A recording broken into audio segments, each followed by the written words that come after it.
Now Peter was sitting out in the courtyard, and a servant girl came to him.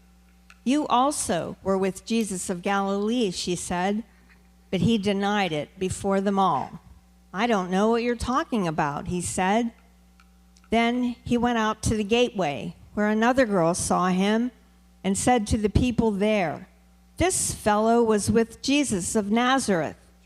He denied it again with an oath, "I don't know the man." After a little while, those standing there went up to Peter and said, "Surely you are one of them, for your accent gives you away." Then he began to call down curses on himself, and he swore to them, "I don't know the man." Immediately a rooster crowed. Then Peter remembered the word Jesus had spoken. "Before the rooster crows, you will disown me 3 times." And he went outside and wept bitterly. Meanwhile, Jesus stood before the governor, and the governor asked him, "Are you the king of the Jews?" "Yes, it is as you say," Jesus replied. When he was accused by the chief priests and the elders, he gave no answer. Then Pilate asked him, "Don't you hear the testimony they are bringing against you?" But Jesus made no reply, not even to a single charge, to the great amazement of the governor. Now it was the governor's custom at the feast to release a prisoner chosen by the crowd. At that time, they had a notorious prisoner called Barabbas. So when the crowd had gathered, Pilate asked them, "Which one do you want me to release to you, Barabbas or Jesus, who is called Christ?" For he knew it was out of envy that they had handed Jesus over to him. While Pilate was sitting on the judge's seat, his wife sent him this message: "Don't have anything to do with that innocent man, for I have suffered a great deal today in a dream because of him." But the chief priests and the elders persuaded the crowd to ask for Barabbas and to have Jesus executed. "Which of the 2 do you want me to release to you?" asked the governor. "Barabbas," they answered. "What shall I do then with Jesus, who is called Christ?" Pilate asked. They all answered, "Crucify him." "Why? What crime has he committed?" asked Pilate. But they shouted all the louder, "Crucify him." When Pilate saw that he was getting nowhere, but that instead an uproar was starting, he took water and washed his hands in front of the crowd. "I am innocent of this man's blood," he said. "It is your responsibility."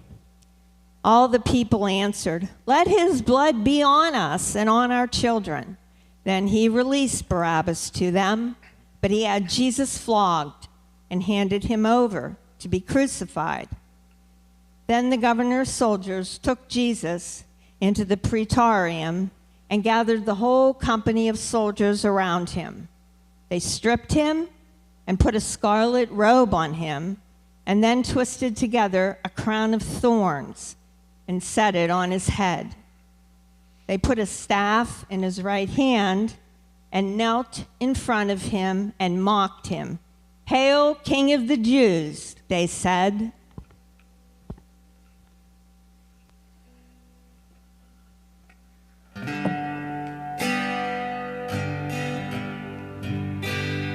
Above all powers, above all kings, above all nature and all created things, above all wisdom and all the ways of man,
trampled on the ground.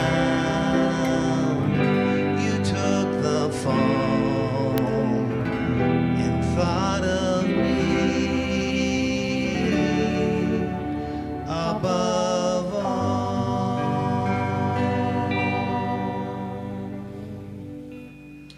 Friends, let's remember tonight what he did for us on that cross. Even though he was rejected and despised, he cried out on the cross, Father, forgive them, for they know not what they do. This is love, that Christ died for us. Because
After they had mocked him, they took off the robe and put his own clothes on him.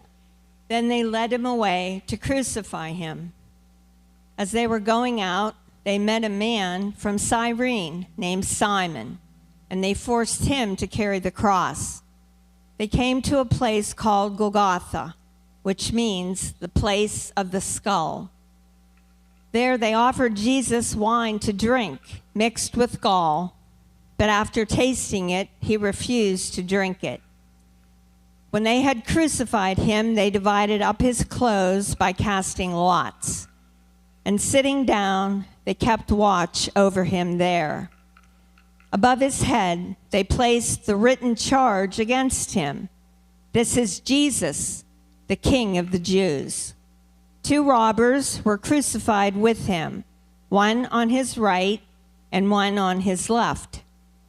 Those who passed by hurled insults at him, shaking their heads and saying, "You who are going to destroy the temple and build it in 3 days, save yourself. Come down from the cross if you are the Son of God."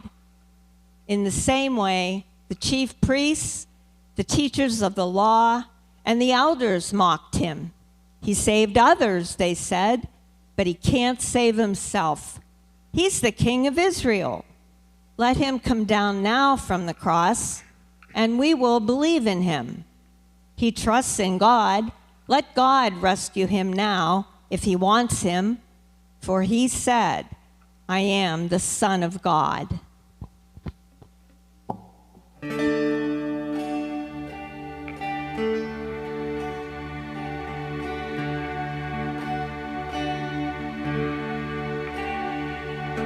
When I survey the wondrous cross on which the Prince of Glory died, my richest gain I count but loss, and pour contempt on all my pride. See from his head, his hands, his feet, sorrow and love flow mingled down. Did such love and sorrow meet, or thorns compose so rich a crown?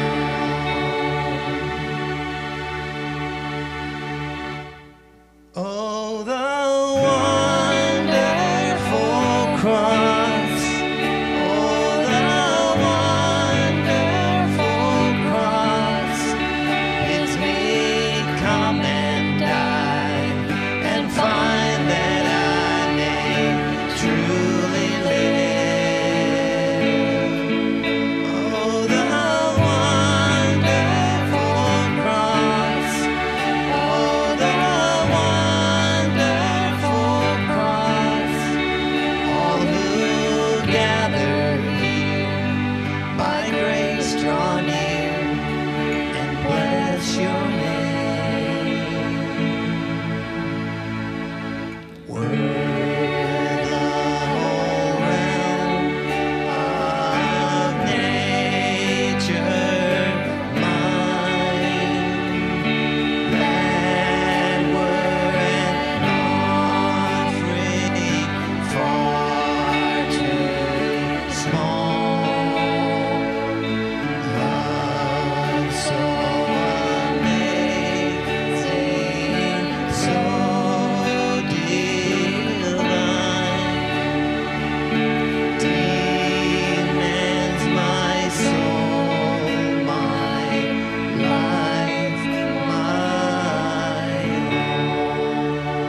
as we sing this tonight, I'm wrestling with that word wonderful because it's such a somber night.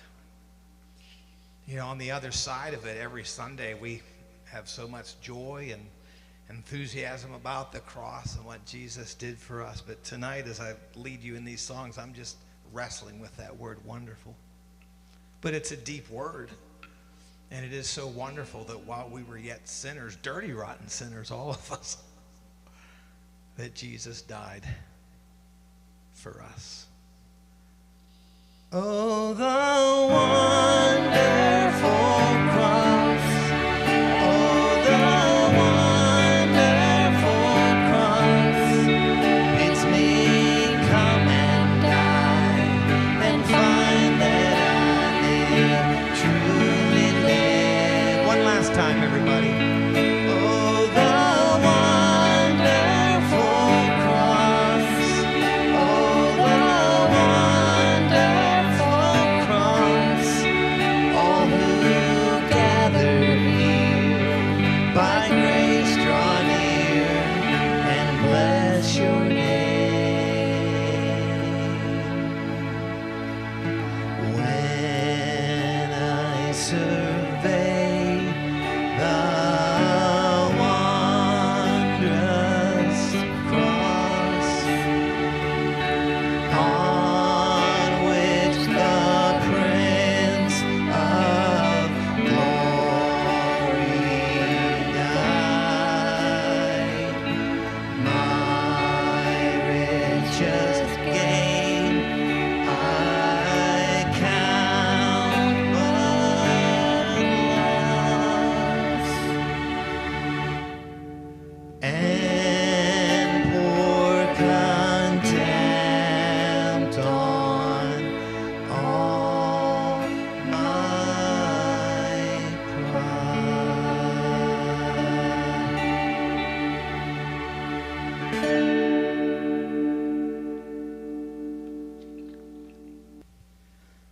Jesus says in the Gospel of John, as we think about the sixth I am statement, Jesus says, with all authority and all dominion, Jesus says, I am the way, the truth, and the life. Isn't that something we all search for, you know, the way? We all look for a way. Which way? We all look and search for truth. But definitely today, which truth? And we all look for life. And what is life? And what is living really? What is life? And what truly is living really?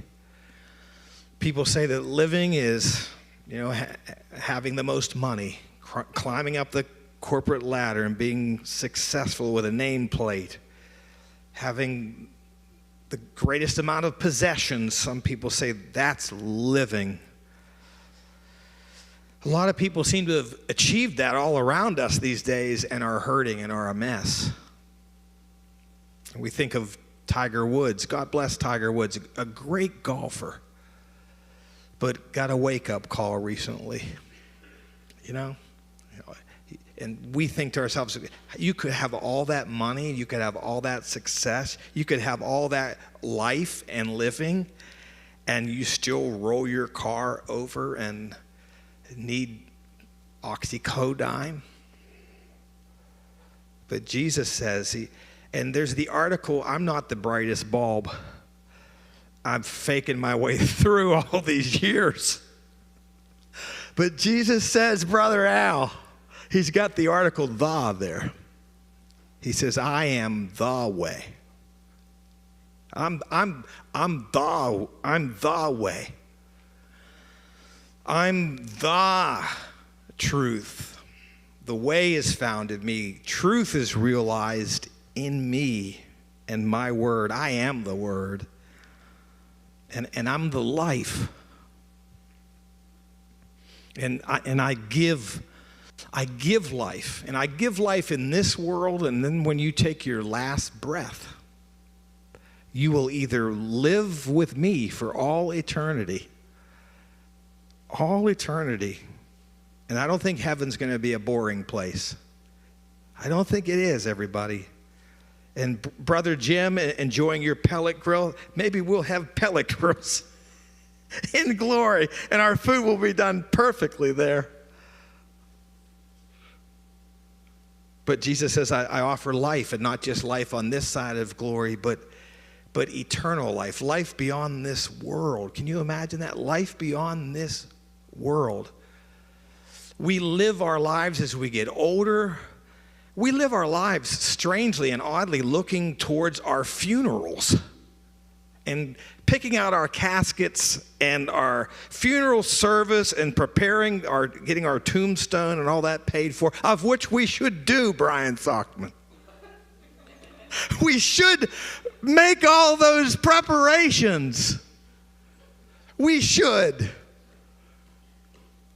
But we shan't live our lives just living, I'm just living my life until my number's called, and what's engraved on my tombstone is engraved on my tombstone, and how people eulogize me or don't eulogize me, I'm just moving towards that moment in time. What is that?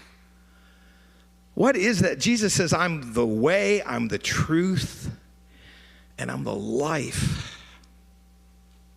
And a life beyond this world that as believers, we should be more positive about the future.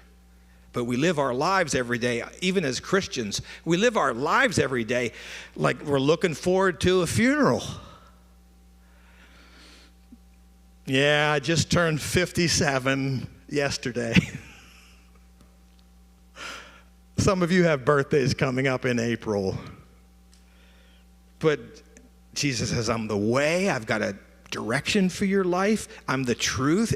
Anything you wanted to really understand about life is embodied in me.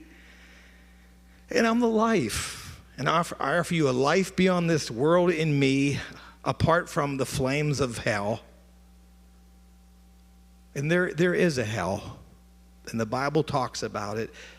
And the misery of hell beyond the flames and the pain and the suffering that we see exemplified in the Gospels would be separation from God, total separation from God. But Jesus offers us life. And that's the sixth I am statement. We've been studying the 7 I am statements of Jesus during Lent. And tonight we think about these profound words that Jesus says in John 14:6. And we find ourselves tonight in the house of the Lord thinking about what Jesus will do for us on the cross. And we think about what he will do in contrast to who we are. It's good to know who we are. It's good to be aware of who we are. We joke about being dirty, rotten sinners, but there's some depth to that joke, and that is we are broken. We are broken people who have a hard time in life separate from Jesus. We recognize, and that's the only difference between us and people that don't go to church, people that aren't Christians, people that you drive by or see in the store or see at the bar or see at a restaurant, and you look at them and you say, boy, aren't they loathly characters. I'm so glad I'm not like them. This is great. I feel so much better about myself. But the only difference between us and the loathly characters we look at sometimes that we berate under our breath is that hopefully we've found Jesus. We've been redeemed and we know Christ. So it gives us a little different perspective on life. But tonight it's all about contrasts. It's all about contrasts between who we are. Hello there, stink bug. You are a dirty, rotten sinner. It's a stink bug. They're nasty. Yes, Elizabeth. I remember when I was at the Riverdale Church for 10 years, and in the early 2000s or whenever it was, and there was a stink bug epidemic. Do you remember that? And I remember I went on eBay to try to find a contraption to like catch the stink bugs. I literally ordered some contraptions for the church to catch stink bugs. And I remember one Sunday I'm getting ready to grab a sip of water, and there he was, swimming in the water. But back to the word, Elizabeth. We won't let that stink bug distract us from the contrast between human beings and Jesus. We have the imagery of Jesus. He's about to be arrested and taken away. And he's in chains. They're chaining him up, and they're about to arrest him. And the disciples, one of the disciples thinks to himself, hands off my Savior, hands off my Lord. And he draws his sword and he cuts off the ear of the guard, one of the guards. Just thinking from the depth of your gut about what we think sometimes is right and what we think sometimes is wrong. And Jesus, of course, says, am I leading a rebellion that you would do this? And, of course, the miracle of the ear being healed, the guardsman's ear being replaced and healed. And we see that contrast between human beings who sometimes speak before they think, react before they work things through, indulge, every gamut of feelings within us no matter what comes out. And we see that Jesus, in contrast to human beings who mess up a whole lot of the time, and that's an understatement, we see that Jesus came to make peace. In that moment, he was demonstrating his mission of being a peacemaker. Because when Jesus was beat and ridiculed and scorned and spat upon, and when he was on the cross and they stripped him of his clothes and they mocked him, Jesus could call a whole legion of angels at any moment. He could do all kind of fantastic and miraculous things to those who are gambling his clothes away. We'd like to see that. That might be gratifying. Come on, Jesus. But instead, he cried out on the cross, Father, forgive them, for they know not what they do. That is vignette number one to think about tonight of I Am, of our Lord Jesus, who will die for us on the cross to give us life in abundance. That he came to make peace. Unlike human beings who often make a mess out of everything. The second vignette that we think about tonight is the betrayal of Judas. The betrayal of Judas. I don't know about you, but the older I get, I'm thankful for my nuclear family, and I'm thankful for good friends, people that just will really love you no matter what and really, really be there for you no matter what. I'm sure you probably feel the same way, It's the people closest to you that will love you and care for you and accept you, even if you mess it up sometimes, and good friends who will always be there and always have your back.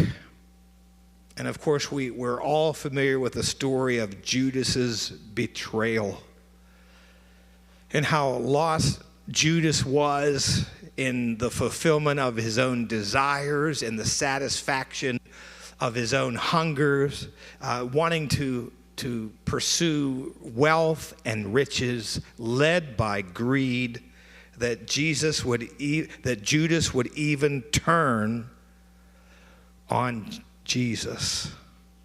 And of course, the scriptures had to be fulfilled because Jesus prophesied about this, that one would turn on him. And so we have this contrast between Judas. who really is only committed to himself and to the fulfillment of his own needs. And that's a lot of times that's what we look like a lot of times as human beings. That's a lot of times that's how we are as human beings. Just committed to ourselves and not caring about anybody in the world. I was joking about funerals a few moments ago, and I think our brother Brian, not to put him on the spot, he could tell us so many stories, and he could write books about those stories, and we would buy that material, and Brooke could too. You know, you guys could tell stories together.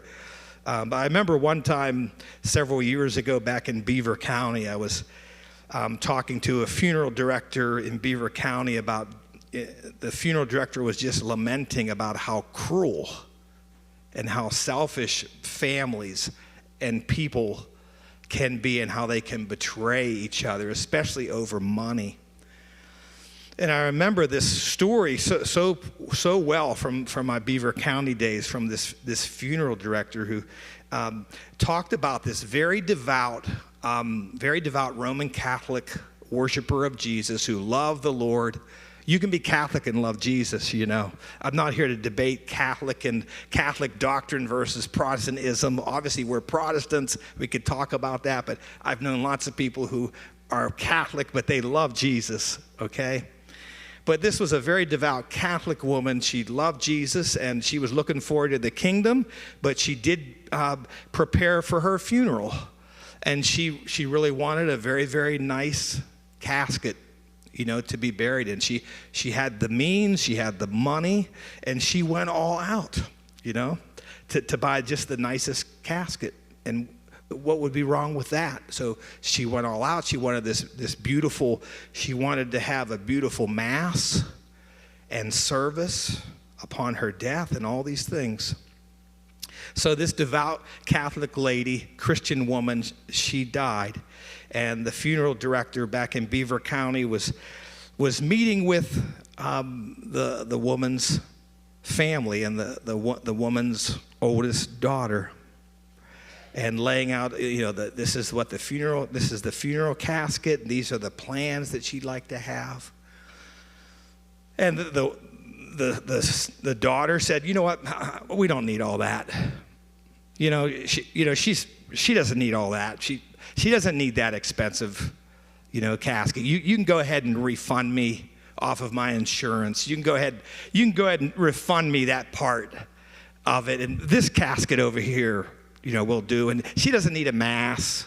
She doesn't need a church service. We'll just do something here. And that's literally a true story. That's literally a true story. Talk about betrayal. You know, we think we're not like Judas, but human beings do crappy stuff. The funeral director felt bad and did refund most of the money back to the family, but the funeral director kept a portion of the money and gave it to the local priest and asked the priest to say some words in a mass about the dearly departed, devout Christian woman, which I thought was nice. I thought that was really, really beautiful. But you see that contrast? But Jesus, even though his closest friend betrayed him, even though the people that he ministered to betrayed him, Jesus kept his covenantal promise. Take this cup from me, but not my will, but your will be done. That's the second vignette that we look at tonight with Jesus. And then finally we have the shame of Peter. Peter said to Jesus, I will never betray you. No matter what you say is coming down the pike, no matter what you're prophesying about the kiss or anything else, I will always be there for you, and I'll never betray you. And Jesus says to Peter, before the cock crows thrice, you will betray me.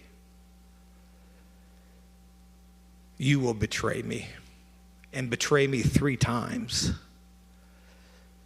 And after Jesus is taken away and nailed to the cross and dies, many of the disciples are running for their lives, and Peter is one of them, just not sure if he can survive in the public now that Jesus is gone. And first one person comes up to Jesus and he denies Christ. Another person comes to Jesus and comes to Peter and he denies Christ. And then a third, a little girl, comes to Peter and says, I know you. You were with him. I know you. You were with him. And Peter says, I've never knew him. I never knew the man. And in that moment, Peter realizes, he realizes his brokenness and his need. He realizes that he falls short of the mark. Peter, when Jesus was still alive, Peter wanted to wash Jesus' feet. And Jesus said, unless I wash your feet, you will be unclean. You don't have it in you to meet the needs of this day. So we see the weakness of man, and we are weak. Every year we make New Year's resolutions. Many noble things we say to ourselves, we strive to do. Often we try to change our lives. We commit ourselves to making change, but we fall short again and again. We are weak. But Jesus is strong enough on our behalf, friends. He is mighty to save, as the One Praise song talks about. He is mighty. He is mighty to save. Thank you for that, Brian. And he gave his life for us on the cross. He gave his life for us on the cross. Do you realize what Jesus endured on the cross for us, in contrast to how we are weak and fall short? I'll just read this briefly for you, just to give you a flavor of what Jesus will endure for us on the cross. This is a little article, a medical article written by Mark Kabula in 2017. What Jesus really endured on the cross, a medical perspective. Even though Jesus died relatively soon, Mark writes, the 18 hours of his passion were filled with unbelievable trauma, pain, and suffering. Jesus must have looked pitiful on the cross. After being picked up from the supine position on the ground and raised onto the cross, he would have experienced orthostatic hypotension. This is what you feel when you suddenly get up. If your blood pressure is low, it takes a while for your heartbeat to catch up, pumping the blood you need to your brain. You will feel faint and dizzy and may actually pass out. Jesus would be pale and ashen. His skin would be blood-colored from the hematidrosis, or sweating blood. Jesus probably vomited. We know from emergency room experience that victims of trauma frequently vomit. The pain and shock causes the stomach and intestines to become immobile. The continued production of stomach fluid causes it to accumulate in the stomach, and since it can't go down into the intestine, the patient vomits it up. The danger is that it could get into his trachea and lungs, producing what is called aspiration pneumonitis. This causes congestion in the lungs. Recall that Jesus already had fluid in his lungs from the scourging and the falls. This would have led to poor oxygenation of the blood, causing him to breathe faster, tachypnea. Because of the unrestrained falls he experienced on his way to the Calvary's cross, Jesus probably developed pericarditis. The bruising of his chest caused inflammation in the pericardium, the sac around the heart. Jesus had not slept for 28 hours. Sleep deprivation would have intensified his fatigue and pain. Jesus had nothing to eat or drink after the Last Supper. He was dehydrated. His mouth was dry. His tongue would tend to stick to the roof of his mouth. The throat muscles would be weak. This plus chest congestion, fatigue, and weakness would make it difficult to talk. Around noon, the sky became dark. And scholars write that Jesus faced the east. Today we bury our loved ones facing east. If so, he could see the glistening gold top of the temple. The author Mark continues to write, Jesus had come to Jerusalem on Sunday to offer himself as a sacrifice for us. He proved by his actions in the temple on Monday and Tuesday that he was without blemish, just as the sacrificial lambs were to be spotless. As the priests were slaughtering the lambs for the Jewish Passover, Jesus was dying as our sacrificial lamb for our Passover. At the same time, the priests were draining the blood from the lambs, author Mark writes. The lifeblood was being drained from our Savior. The consequence of the crowning of the thorns and his wounds. His blood ran down. His blood ran down. His blood ran down. As Jesus was hanging on the cross, he became weaker and weaker. His blood pressure progressively dropped, his pulse increased and became erratic, and his breathing became shallow and labored as the result of progressive shock. Around the 9th hour, or 3 p.m., Jesus said, "Now it is finished." Then he bowed his head and delivered over his spirit. Crucifixion was designed to produce a slow, bitterly painful, cruel, brutal, excruciating, onerous, inhumane, searing death. There is no consensus as to how long it took to die on the cross. Jesus died in a short time.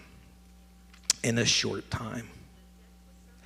Friends, we think about what Jesus will do for us tonight on the cross of Calvary. We explored tonight the contrast between humanity and Jesus. We recognize how broken we are and that there's no difference between us or people that don't go to church or seek Jesus. It's just that we found him. By the grace of God and the falling of the Holy Spirit, we found him and we figured it out. And we're so thankful that while we were yet sinners, Christ died for us.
Your blood ran down.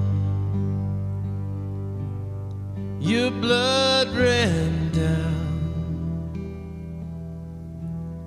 Your blood ran down. Your blood ran down. Your blood ran down. Your blood ran down. Your blood ran down. Your blood ran down. From your head from your hands to your feet. Your blood ran down for me. From your head down your face,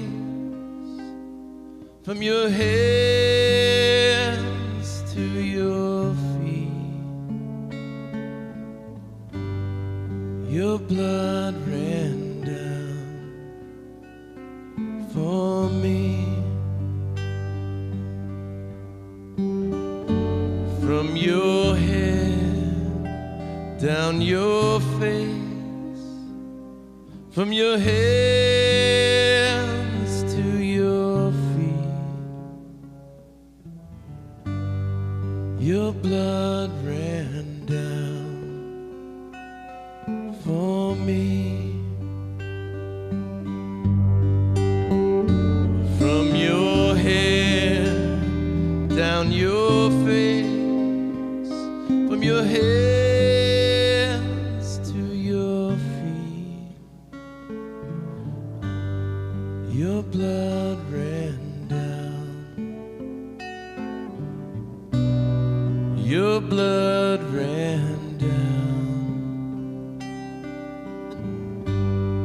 Your blood ran down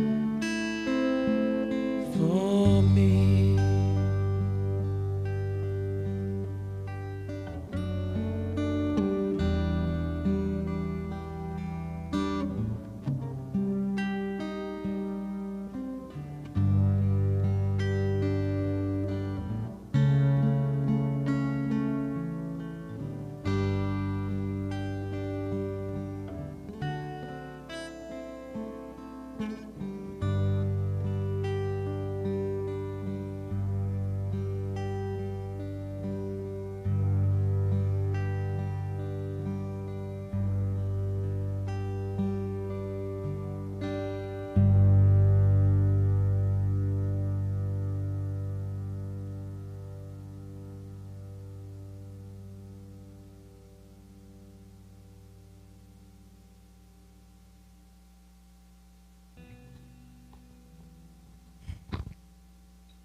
From the 6th hour until the 9th hour, darkness came over all the land. About the 9th hour, Jesus cried out in a loud voice, "Eloi, Eloi, lama sabachthani," which means, my God, why have you forsaken me?" When some of those standing there heard this, they said, "He's calling Elijah."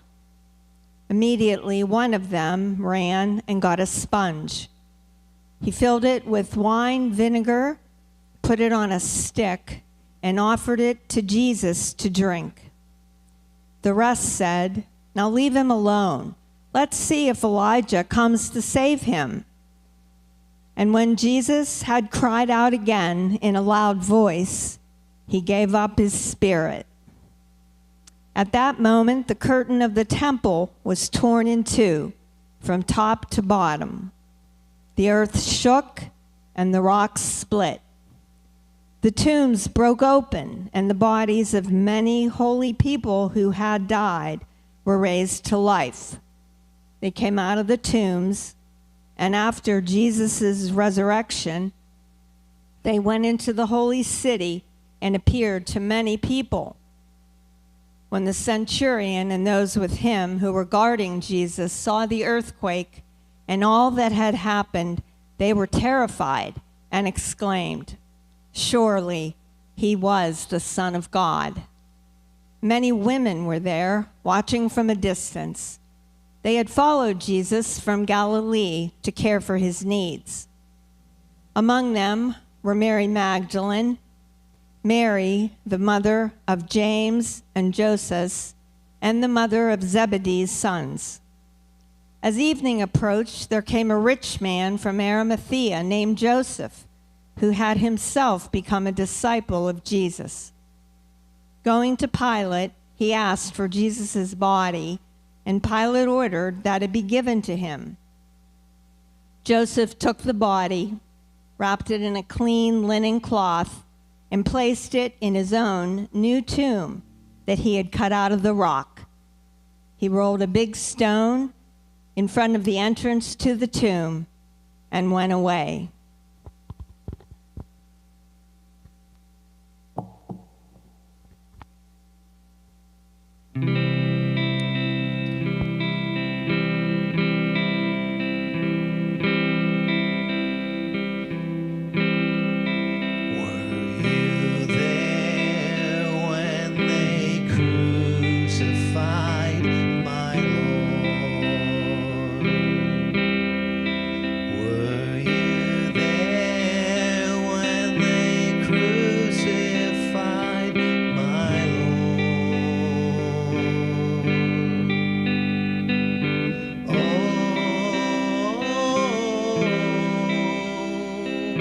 Sometimes it causes me to tremble, tremble, tremble.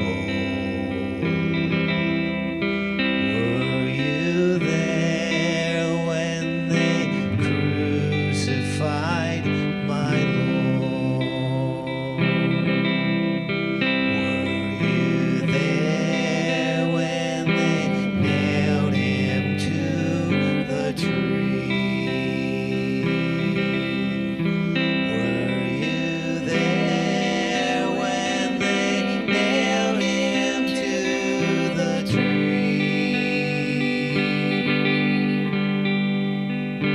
Oh,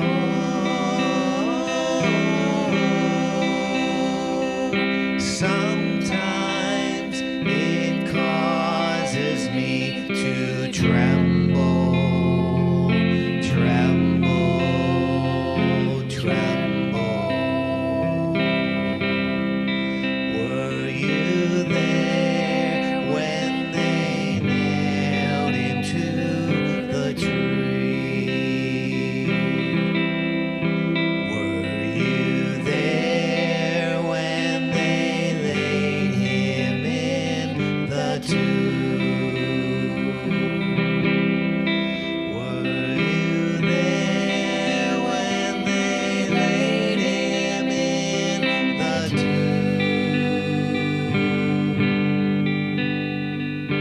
Oh,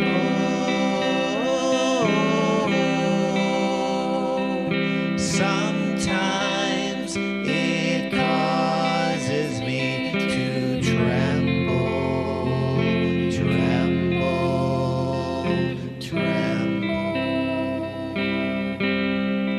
Were you there when they laid him in the tomb?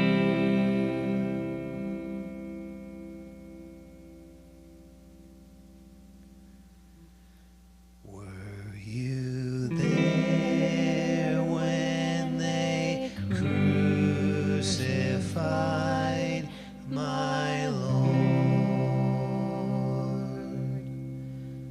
Were you there when they crucified my Lord?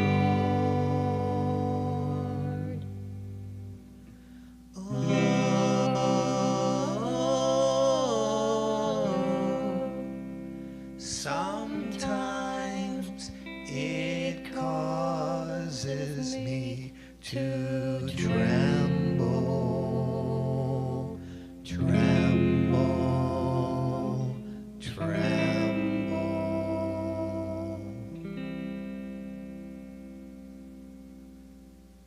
Were you there when they crucified my Lord?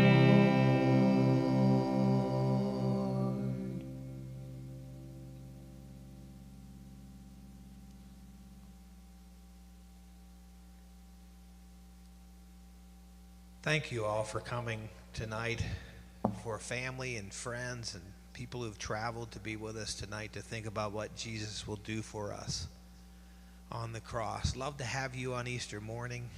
if you're available and like to come. But until then, we're going to do something at the conclusion of this service that's pretty unconventional and pretty hard for some of us extroverts. And that is, we're going to leave in silence, thinking about what Jesus will do and has done for us. This is how we know what love is, that Jesus died for us. God bless you, and go in peace.